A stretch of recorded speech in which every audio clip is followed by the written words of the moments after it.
Welkom by vandag se program. Ek nooi jou om hierdie tydjie saam met my stil te word vir die Here. Om saam te ontdek hoe aanbidding nie net 'n aktiwiteit is nie, maar 'n lewenshouding wat jou karakter, jou prioriteit en jou identiteit verander. Ons tema vandag is aanbidding verander wie jy is. Die skrif sê in Johannes 4 vers 23 dat ware aanbidders die Vader aanbid in gees en in waarheid. En in Romeine 12 vers 1 word ons herinner dat ons liggame lewende offers moet wees. Dit is geestelike aanbidding. Aanbidding is nie net iets wat jy byvoeg tot jou lewe nie, maar die kern van jou identiteit. Elke keer as jy aanbid, word jy meer en meer soos die een wie jy aanbid. Omdat in aanbidding jy al nader en nader en nader aan hom kom, en daardeur word sy beeld al duideliker deur jou gereflekteer. Ek wil begin in die Ou Testament en ons sien in Eksodus 19 vers 6, Israel word geroep om 'n priesterlike koninkryk en 'n heilige nasie te wees. En aanbidding is 'n verbondshandeling wat die verhouding tussen God en sy volk herstel. Elke keer as Israel aanbid, bevestig hulle, ons behoort aan U. En aanbidding herinner hulle dat hulle nie onafhanklik kan lewe nie, maar in 'n lewende verhouding met God. Dit is belangrik om te verstaan dat 'n verbond is nie 'n kontrak nie. Dit is 'n verhouding, 'n lewende verhouding, waarin God homself verbind aan sy volk. En daardeur verbind sy volk hulle self ook aan hom. God sê, ek sal vir julle 'n God wees. En dan antwoord die volk om te sê, ons sal u volk wees. Aanbidding word dan die manier waarop daardie verbond bevestig en herhaaldelik hernuwe word. By Sinaï sien ons dat God gee sy wet vir Israel en hy roep vir Israel om 'n heilige nasie te wees. Aanbidding deur offers, gebede, gehoorsaamheid was die teken van hulle trou.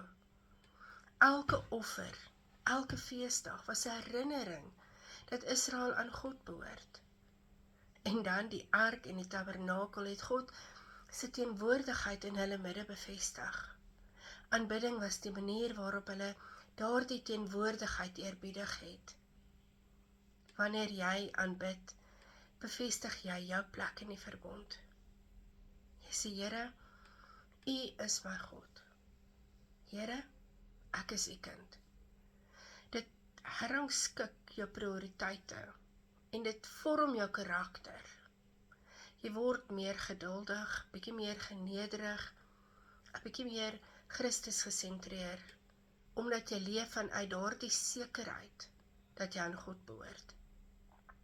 En ek dink in 'n lewe waar dit soms moeilik is om tyd te maak om net Bybel te lees en om te bid, wil ek vandag daardie verdere uitdagende vraag vra. Wat staan eerste in jou lewe? En hoe kan aanbidding jou prioriteite herrangskik en herprioritiseer? Kom ons kyk 'n bietjie na die psalms. Wanneer ons die psalms oopmaak, hoor ons die hartklop van aanbidding.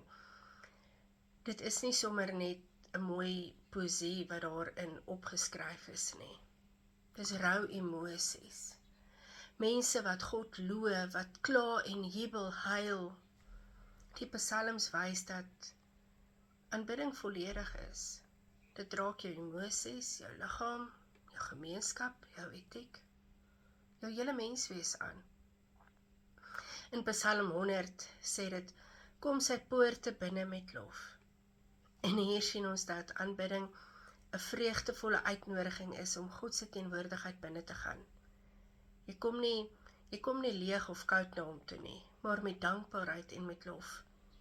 Dit verander jou ingesteldheid. En jy beweeg van een plek na die ander, van klagte na dank, van selfgesentreerd na God gesentreerd. Aanbidding is dus daardie sleutel wat die deur na God se teenwoordigheid oopmaak.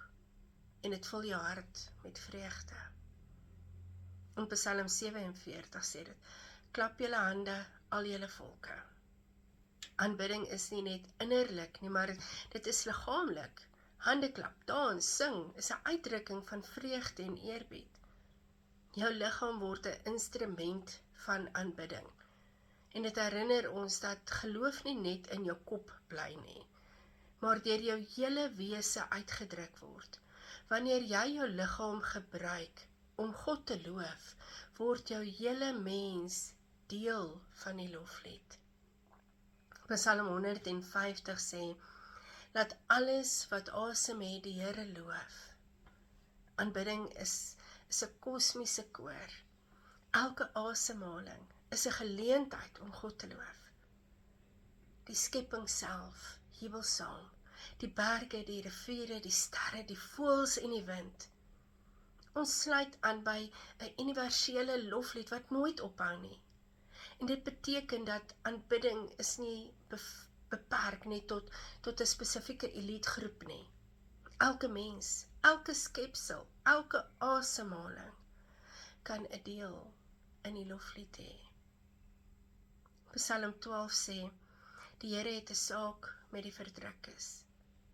Aanbidding is nie net emosioneel, liggaamlik nie, dit het ook etiese gevolge. Ware lof kan nie geskei word van geregtigheid nie. Jou loflied moet jou lewenslied word, sigbaar in jou dade van liefde en reg leef teenoor jou naaste. As jy God aanbid, moet dit jou dryf om reg te doen, om die verdruktes te dien en om jou lewe te leef as 'n getuie van sy liefde. Die boodskap van die psalms leer ons dat aanbidding 'n totale lewensuitdrukking is. Het raak jou emosies, want jy mag huil, jy mag kla, jy mag jubel en sing. Het raak jou liggaam aan, want jy mag klap en jy mag dans, jy mag kniel en juig. Het raak jou gemeenskap, want Israel het saam gesing en gebid, en ons aanbid ook saam as 'n gemeenskap. Dit raak jou etiek aan. Jou lof moet sigbaar wees in jou dade van geregtigheid.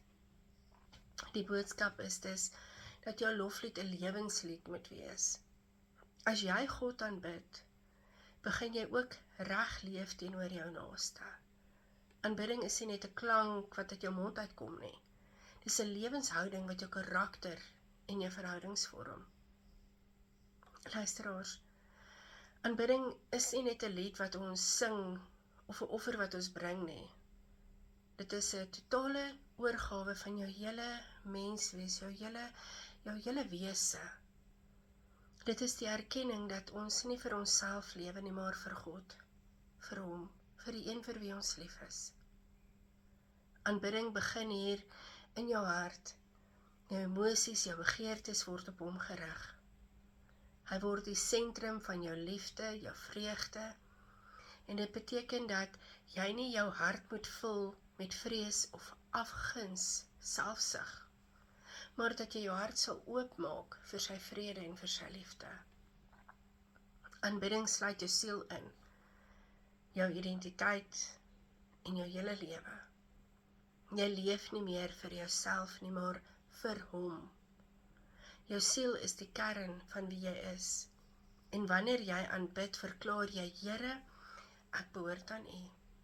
Dit gee jou 'n vaste identiteit wat nie deur wêreldse menings, jou eie prestasies kan bepaal word nie, maar alleenlik deur God se trou. Aanbidding sluit ook jou krag in, jou energie, jou tyd, jou besittings. Alles wat jy het, doen, word vir hom gebruik.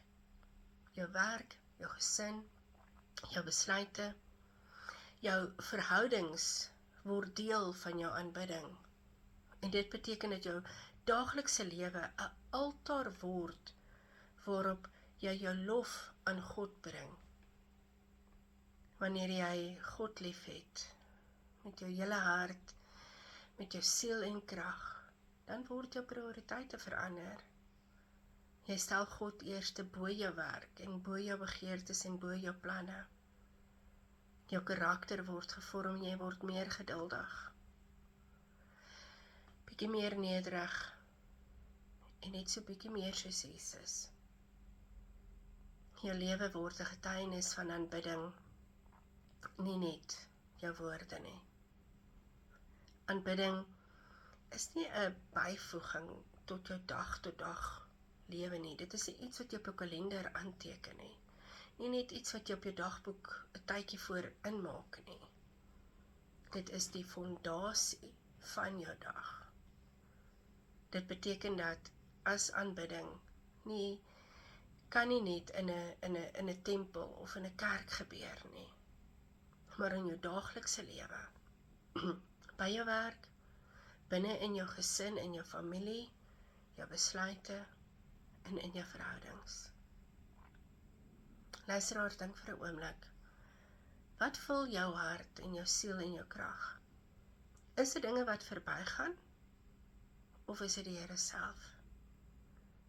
Aanbidding roep ons om ons hele mens aan God te wy. Dit is 'n uitnodiging om te leef met 'n God-gesentreerde identiteit. 'n lewe waar elke deel van jou bestaan 'n loflied word tot sy eer. Luisteraars, aanbidding verander wie jy is. Dit vorm jou.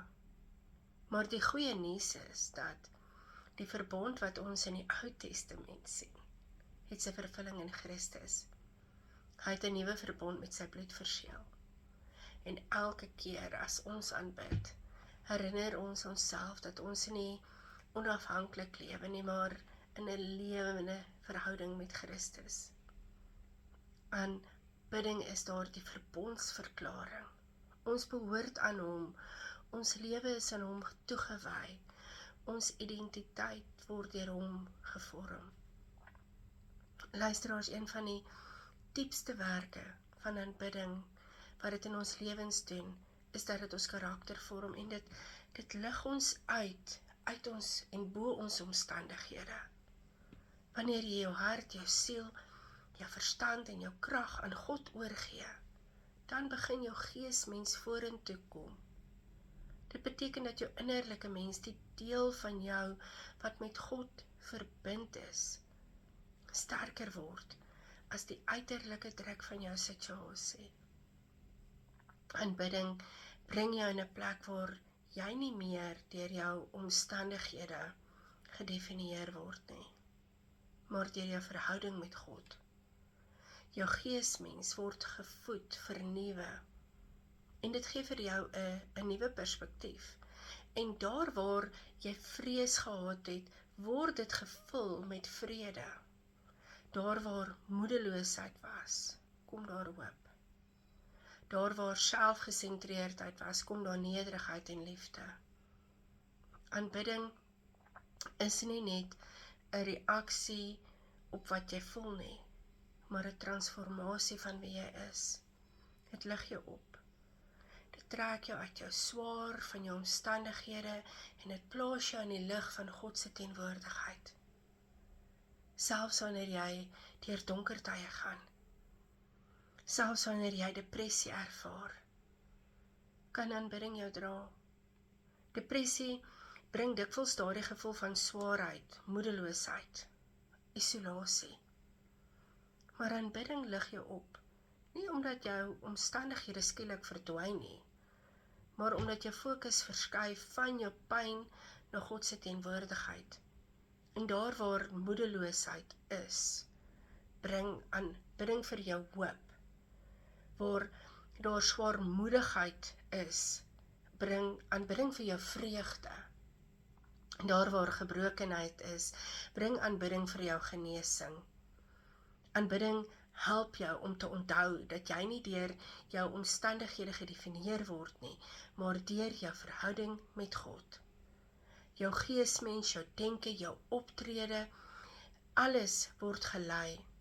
En jy leef nie meer vasgevang nie, jy is nie meer geketting deur jou omstandighede en deur swaarmoedigheid nie. Jy is nie meer vasgevang en beperk in jou situasie nie, maar jy leef in die vryheid van God se vrede. Kom ons bid saam. Here ons God, ons Vader van die verbond, ons kom vandag met 'n dankbare hart. Here, U het ons geroep om 'n priesterlike volk te wees, 'n heilige nasie wat U lig dra. En ons erken dat aanbidding is nie net woorde of liedere nie, maar 'n verbondshandeling wat ons verhouding met U bevestig. Here, dankie dat U vir ons deur die psalms leer dat aanbidding ons hele wese insluit, ons emosies, ons liggame, ons gemeenskap en ons etiek. Dankie Here dat U ons herinner dat ons loflied 'n lewenslied word, sigbaar in dade van liefde en geregtigheid. Dankie Here dat U die verbond vervul het in Christus. Hy het sy bloed die nuwe verbond verseël, sodat ons in 'n lewende verhouding met U kan staan. Ons aanbidding vandag is 'n verklaring dat ons aan U behoort, dat ons identiteit in U geanker is en dat ons lewens deur U gevorm word. Here, ons vra dat U vandag sal kom en ons prioriteite net sal kom herrangskik. Leer ons om U eerste te stel. Vorm ons karakter sodat ons bietjie meer geduldig sal wees. 'n Bietjie meer nederig sal wees, Here. Leer ons, Here, om soos Jesus te wees. Laat ons lof nie net woorde wees wat by ons mond uitkom nie, maar 'n lewenshouding wat U eer. Ons bid vandag, Here, maak ons loflied, ons lewenslied. Laat elke asemhaling, elke daad, elke verhouding 'n getuienis wees van U liefde en U verbond. Ek bid dit vandag, Here, in die naam van Jesus Christus. Amen.